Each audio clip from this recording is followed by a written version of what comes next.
once again to discuss things.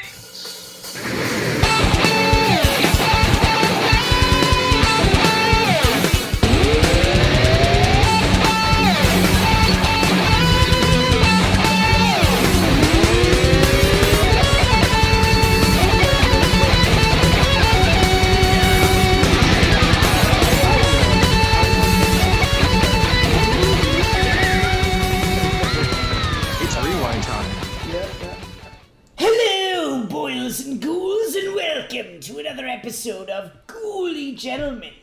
I am your host, Scythe Part 2. Joining me today is The Real Maggot and a Gore for Fun. Hello. Hello there. Yes. Yes, we're back to our fan film reviews, and I kind of did my math poorly. I thought we had one more episode in September.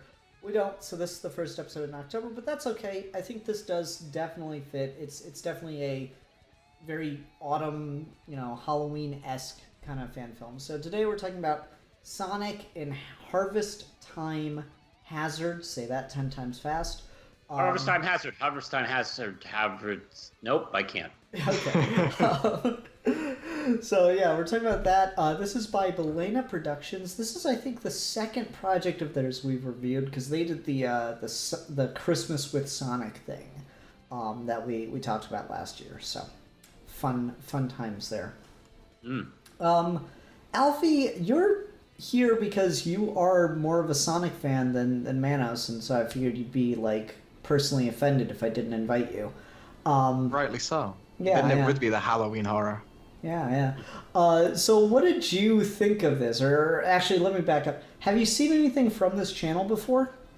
I might have, but probably not from YouTube. I follow a couple of Sonic Twitter accounts where they post some SFM animations now and again, and some of them might have been from this channel because I recognize them using the generation models for the classic Sonic and Tails, and I think I noticed some... you can always tell when the fluidity is a little better, and here I could maybe have seen some other animations from this. I'd have to check, but in general this would be my first experience actually sitting down and watching a full one from this channel. Okay, all right. Yeah, I've checked out a little thing or two from them. I believe, if I'm remembering correctly, one of their earliest productions was Sonic and Jaws, for whatever that's worth. So that's Sonic and Jaws, 8 years old. So that's a fun one. But yeah, I stumbled across this last year. It was uploaded in November of 2018, and I was like, oh man, that would have been perfect for Horror Month. But I waited it out, so here we are about a year later. I guess just generally, what did you guys think? Let's start with Manos. What did you think of this, Manos? I was really impressed by this. And you say this is the same people who did that Christmas special we watched last year, which had kind of an aromatic look to it. Wow, this was a vast improvement. I mean, and I liked what was done last time around. But this, if you had just told me that this was an episode of a new series, I would have believed you. I wouldn't even have doubted. This looks network ready. This I would believe this would be on Cartoon Network or something like that. I was pretty impressed with it. It's funny you say that, because I know when Sonic Unleashed came out, they did some special shorts just using the in-game models with Sonic and his werehog form and Chip, and they're staying the night in a haunted house or something. Mm-hmm. And it did really remind me of that. It's just it looks like the kind of thing that maybe would be done as promotional work or something for a game. Alfie, you mentioned the Generations models. It's really interesting how prevalent those are, because the other really big Sonic fan film that's like this, that's a 3D animated fan film that I've seen, use the Generations models as well. So it's a little interesting to just see that kind of be as prevalent as it is, I suppose. I think it is generally just because they are the best ones available from a PC Sonic game. It's why Generations modded scene is so big. It's so easy to work with, ripping those from that, and they genuinely look great. Like even if this was just modern Sonic and Tails, it would have still been really good. But the fact that they went out of their way to do classic designs, that gave them points for me. Nice. So what did you think of this then? I feel it was really impressive, just not only from like a technical level, because everything moved really fluidly. I know it's really hard to say with animation, like the shots and composition, but I thought that was really, like, if it was storyboarded like quite well. I saw everything flowed quite nicely. Like Manus mentioned, this does feel like it's paced and shot like a Cartoon Network short, which is the most praise you could give to something like this, because it's not trying like so many other things to kind of go too far out of its wheelhouse. There's no giant twist. There's no like, oh, this is really going to turn into a Sonic.exe, which I was quite worried about when you sent me the link. So many of these things do. It's just a very fun, you could sit this down and with a kid or a teenager or any all ages entertainment with Sonic and Tails, and I really appreciate it for that. The voice acting as well, I thought was really solid. Everyone's, Tails in particular, they're only in it for a short amount of time, but that's spot on. The Colors voice actor for Tails, like that was really impressive. Yeah, I really agree. This is, again, like I said, I saw this last year and I just instantly fell in love with it. It's just so perfect. I thought the lighting and stuff was great. I just loved like the dialogue is good, but I really like the word choices that they use, because they didn't need to for certain things, but it's just really fun. Like, he calls it Pumpkin Patch Zone, and that should just be a level in a Sonic game, goddammit. That's an awesome idea. Yeah, Pumpkin Patch Zone. I could totally see it. I know we got like Pumpkin Hill and what is it, Adventure 2 or whatever, but still. That was just, I thought that was super neat. So there was that was really cool. The situation, you're right, it's really not this like big story or anything. It is just a very basic like action cartoon kind of premise of, okay, our heroes are doing a thing and then that thing gets interrupted by Nemesis, and then we get action for 8 minutes and we wrap everything up in a minute and a half, you know? And that's pretty much what we get here. It was really cool to see, again, like, they didn't just rip the Generations character models for Sonic, Tails, and Robotnik. They also did it for, like, the Grabbers, which I thought was interesting, the Spider Bots. And I thought it was really cool that they in fact did the thing that they do in-game, which is something I really appreciate. Like, I know a lot of people don't like the very first Sonic the Hedgehog cartoon with Julia White, the one that's more like Looney Tunes-esque. And most people prefer the one that's like all dark and broody, sad AM Sonic. I quite like that one for a very specific reason, in that they actively use enemies from the game in the character designs, and so it's just kind of fun to see that here in this fan animation too. I was like, it's probably easier for them to use characters from the game, but it for some reason or whatever, it looks cool to me. It strikes a particular chord that I really like. So I was just really happy with this one. I thought it would be really fun to talk about. And I feel like the game mechanic thing is something I do want to kind of touch on, because I think that's interesting, where you're using the assets from a video game to make an animated story. And that can normally be like hard to balance, because video games are set up in a way that doesn't necessarily, like, how Sonic plays is very different than how Sonic looks in animation normally. Either Sonic is much more powerful in an animation because he just takes out things in like a second, whereas in a video game you need enough time to have like a reaction time so you can jump, or he's toned down in animation because you can't show that kind of level of speed so quickly, otherwise the audience doesn't know what's going on.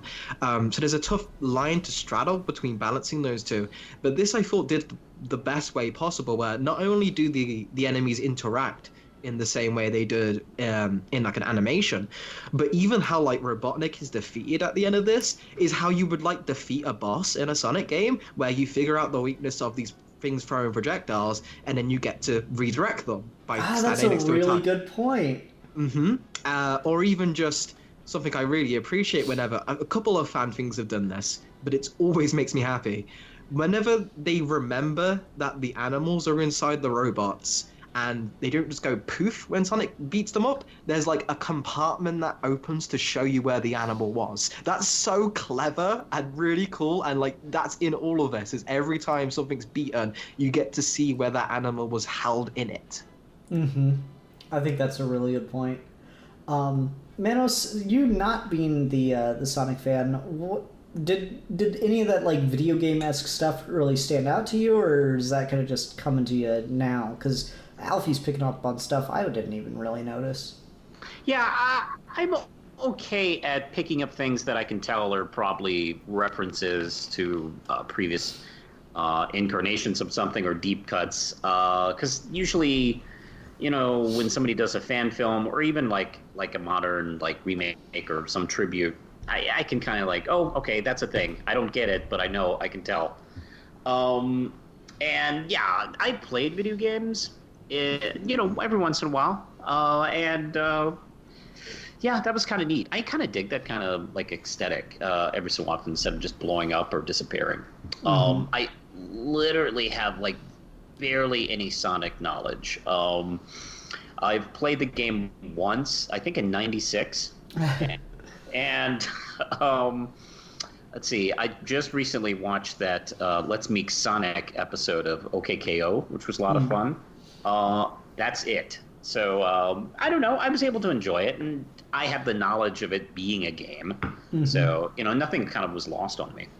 That's cool. That's cool. I was just curious if, like, oh, the grabbers were an enemy, or again the thing Alfie mentioned that I can't believe I didn't realize that. Robotnik's defeated like a boss. Robotnik is defeated just like you would a boss fight. That's really fun. I want to talk about one thing which I thought was just a fun, cool premise that really made this work, because it could have just been, you know, regular Sonic enemies in a pumpkin patch or whatever. I thought it was really cool to do pumpkin bots, because that just feels like something Robotnik would try. I thought that was a really fun thing, is you know, there's all those stuff in the games, like the environmental hazards that really worked, like the Robotnik springs come to mind for me, where, you know, you're so used to in the first and second game, you get so used to, okay, if it's the spring, then I should touch it and then I'll go somewhere good. And then in like the last couple levels, they're like, oh, here's a spring that fucks you. And it's got like his face on it. And so it's just like, you know, working that stuff in the environment does just feel very Robotnik. And it's also, yeah, it's just got this fun, like, kind of gimmicky feel of like, okay, this is the, you know, Halloween, autumn stuff. And so now we've got pumpkin bots. I'm like, that's really fun. It's just a really fun, really cool idea, and I think it integrates really, really well into how this was made. And I think part of the kind of like the joy of that, I don't know if this was intentional, but I wouldn't be surprised if it was, is that Sonic's always kind of had this sort of like nature versus technology thing. So the idea that it starts out with Sonic and Tails going for a very natural celebration of the holiday season, and they're all very excited because of all these great things that they're going to be able to do, and then it's ruined because Robotnik's kind of twisted that and turned it against them in a very artificial way. That's like really clever, really subtle like writing that just gets across your themes without needing to spell them out right. It's a really good point. Yeah, I thought that was really good. I also just really like the design of the pumpkin bots. It's not like overly complicated. Initially I thought like maybe it was gonna open up and like go full jack-o'-lantern mode, and I'm kind of actually glad it didn't, because it just, I don't know, that feels less Robotnik-esque, whereas just the big eyes on the pumpkin with arms and legs felt a little more natural to me, and I thought that was pretty cool.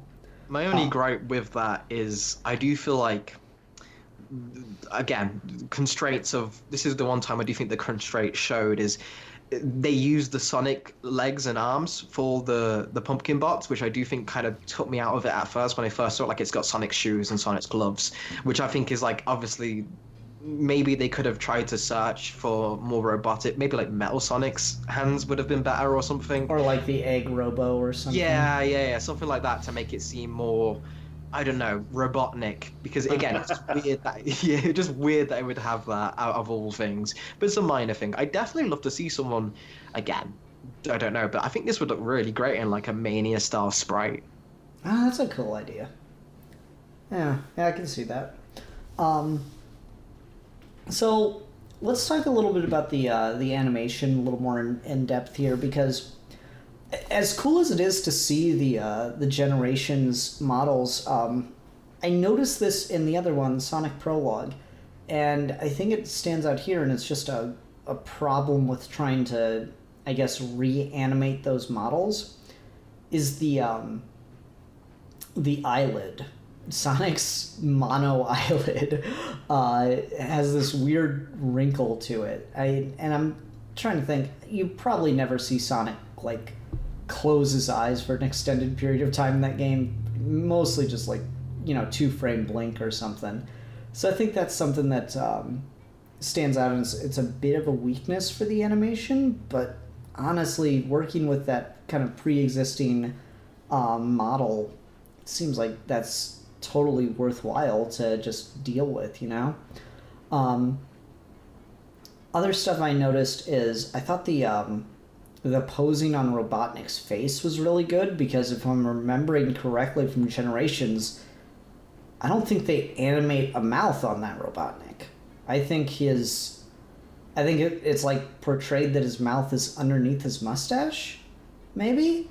No, he's got a mouth in Generations. He does? Okay. I couldn't really recall seeing his mouth open and close in that game, and it just looked kind of different here. Not bad or anything, just different, and so that kind of stood out to me, and I wondered if they had to go in and make alterations to the model to give him like a proper moving mouth and stuff.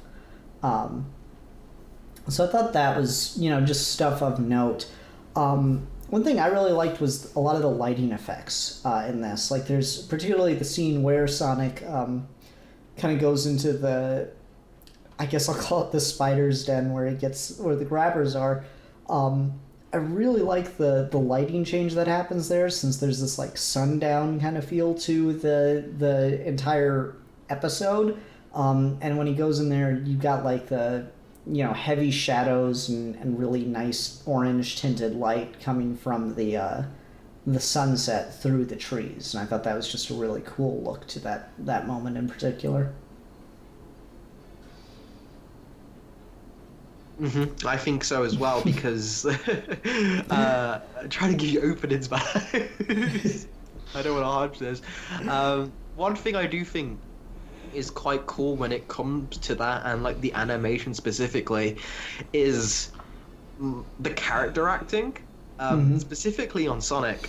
Sonic's personality gets conveyed here really, really well. Specifically being like classic Sonic. He's very cocky, he's very cool, but at the same time he's not above being goofy and making silly faces and being out of his depth and being taken off guard, which to me is like the best Sonic, is where he's cocky, but he's also, that's a detriment. It's not like he's an invincible kind of character, which is sometimes portrayed as in the more modern games, where he gets away with everything because he's too fast. Whereas here, it's sometimes he just like get surrounded with, there's a great bit of comedy where like all the bots come up and he just like zooms in on his eyes. Like, it's really funny. And it kind of, the best compliment I could give to an animation like that is, although I do really enjoy the voice acting, you could tell the story without it and it would work just as well. And I still think you should keep the voice acting, because at that point you're understanding that this is a visual medium. You're not using the voice acting as a crutch. It's just there to enhance it, and I think that's a really, really strong point here. Oh yeah, I definitely agree with that. Again, I really, really did enjoy this. Manos, you mentioned the Christmas with Sonic thing, and this is like a big step up. I think it's just different. I think it's really cool. It's funny that they have the Christmas with Sonic like teaser at the end of this, at the post-credits scene, because it's like meanwhile in a different universe. I think it's like really cool to be able to do like this, 10-minute thing that probably took 2.5 months to render. They were probably working on this in like July and it didn't come out till November. But it probably took like 2.5 months for this to render, and just the amount of work that had to go into it is just really, really impressive, and it really shows in the final product. So I think it's really cool, and that they should definitely keep doing more stuff like this. These nice like breath of fresh air, slice of life kind of shorts, and then continue to do those more animatic style specials and stuff as suits them, because there are different enough. You can get very different kinds of comedy out of them. Like the Christmas with Sonic ones are fun because they're more of like a sitcom-esque character interactions, whereas this is fun because it's got more like the cool fast-paced action and then more like kind of over-the-top visual gags. I think that's a good assessment, because they were able to play to the strengths of whatever style they were using. Mm-hmm. The other one was limited in its animation because of its animatic. So there's a lot of good dialogue jokes in that. This was beautifully animated, so they let the animation speak for itself. Mm-hmm. Yeah, I thought that's a good way to say it. So I was just really glad to be able to talk about this one. Unfortunately, because it is so like action and just purely visual animation based, there's not much to really continue to talk about. And we run into this problem occasionally on fan films where they're really good, but they just don't merit as in-depth of a discussion for, based on what they are. No, there's not much subtext to this. Yeah. I don't know if I'd agree with that. I thought the political implications here... I mean, Sonic's political implications are actually kind of hilarious because he's a terrorist. Just saying. Freedom fighter. Sure. He's an eco-terrorist. Robotnik's just trying to give the sweet little animals shelter and power to structure to fight against their environment, and Sonic comes around and just destroys their safe little cocoons that Robotnik has wrapped them in. It's terrible person. If the government is keeping you down, that's no good. Oh man. So I don't know. I hate to do these shorter episodes sometimes because I feel it's like, but we didn't talk about this very specific thing. But I'm just kind of spent on stuff. Did you guys have anything else you wanted to bring up about it? One thing I do think I will kind of ask Manos, because again, the less Sonic fan here, I think it's just a good point that you could maybe attest to the strength of this. Yeah. How did you feel the characters were introduced here for all that? Because one of the strengths I like to stand by Sonic before they gave it voice acting and when it was just more simplified character designs is they were very archetypal, but they were very likable and you could kind of get them instantly. Did that come across this? Did you get like the relationship between Tails and Sonic and Robotnik? Like, did that portray here well, or do you think there anything that could be improved there?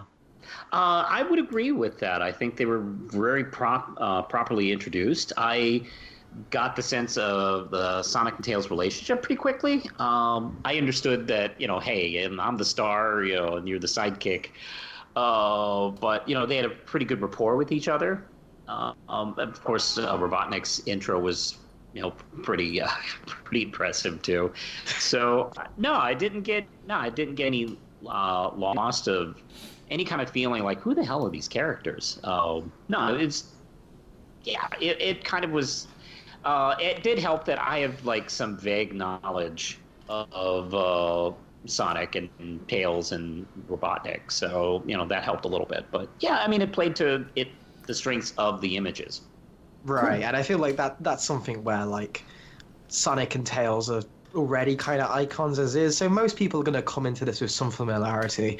But I always do appreciate when, like, in very, like, maybe a strength to the pacing of this, in a very short amount of time, you immediately get, oh, this is how Sonic and Tails dynamic are from a very simple situation. They're not giving any exposition, like, well, Tails, you sure do look up to me, don't you? Like, it's very natural, it's very simple, and then Robotnik comes in and you get his deal as well. Like, yeah, I appreciate that, and I think it's a strength like Sega could really learn from this, because some of the biggest things about Sonic which make that franchise so beloved is the characters, and sometimes I feel that's lost in the main series, whereas the fans always seem to really understand that, and this was a good showing. And the opposite issue they avoided too, because we've seen this with other fan films where they just expect the fans to know everything, so they don't bother properly introducing them for the feature that they're doing. And no, that wasn't a problem here. They were really nicely introduced, so I could like walk into this completely cold and ignorant of the characters, and know who they are. Cool. All right, let's go ahead and go on to ratings then. I'm gonna go first because I did think this was just really, really good. Like I pointed out one very tiny thing. But really, that's not enough to really hold anything against it. I'm going to give this 5 out of 5 pumpkin bots. You had to take the most obvious one, didn't you? Yeah. This is why he always goes first. Well, see, that's the thing. You volunteer to go first if you don't think of anything else. So, you can't think of a good one. Well, me calling you out for that has allowed me to have enough time to think of another one, so this is my genius plan. So yeah, I really like this one as well. I was probably going to give it a 4, just because of like the general quality, and I think it's really good, but I also can't see myself going back to this too often, but I think it's amazingly crafted. But I'm going to give this 5 out of 5 Sonic OMG faces because of one simple thing. And that is the end screen music, which is the Sonic 3 and Knuckles selection screen music by T-Lopes, which was also the outro for my channel a while back. So I really appreciate it. These people have great music taste.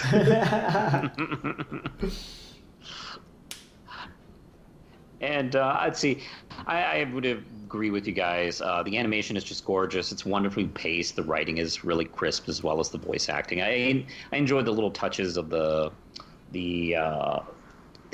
sound effects from the various games and stuff during certain little moments. It was all appreciated, and for a novice like me, it was a fun little thing to watch. So I would easily give this 5 out of 5 Segas! Nice. All right, Manos, we need a horror-based, or I guess spooky-based fan film to discuss next week. What shall it be? Done. I grabbed something that I am a big fan of, since we were talking about something I don't know much about. So I just also coincidentally grabbed something that's spooky. What I want to do next week is talk about Laura Palmer, a Twin Peaks fan film, full movie. 1 actor, 14 characters. Jesus. Okay. That'll be interesting. All right. Everyone join us next week for that one. Until then, I'm the philosopher. And I'm the realist. And I'm a geek for fun. And we are your ghouly gentlemen, and we shall be discussing things.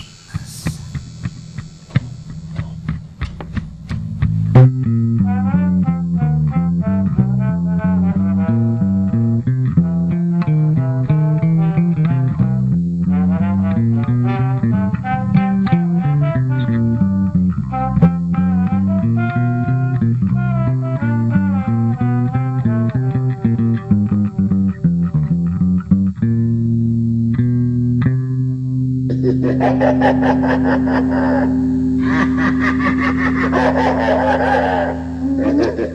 ha ha!